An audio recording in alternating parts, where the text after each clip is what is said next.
for the way that like consumerism is now for the land of agriculture and everything. Because I mean, you're taking exactly what you want all the time, and expecting the land to give you what you want all of the time, instead of listening to what the land needs, and trusting that the land's going to give you what you need, and kind of respecting the balance of nature there.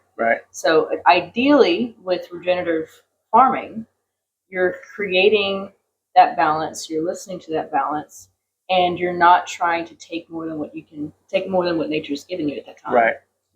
And you know, there is a little bit of a difference there. I would say that we don't just do 100% what nature wants. It's more like we find a peach tree in nature and it gives us 5 peaches.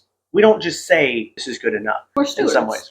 We have to kind of steward that garden. So we find this peach tree. We might put some manure around it or something like that.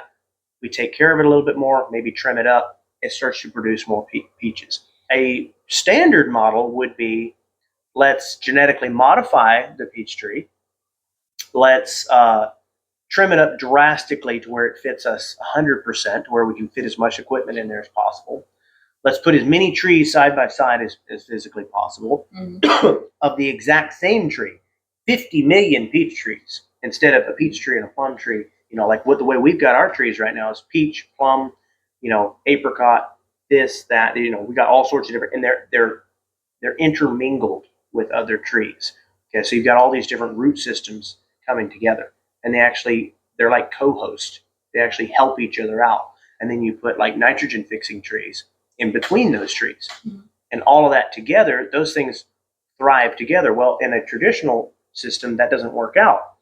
You have 50 million different peaches. Well, what do? You get one peach pest, and that peach pest multiplies because it's like heaven for a peach pest. Okay, they just multiply like mad. Okay, if they land in my peach tree, they multiply, but they only extend to that one peach tree because the trees on both sides of them are not peaches.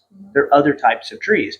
So they're not extending. They're only going to grow so much.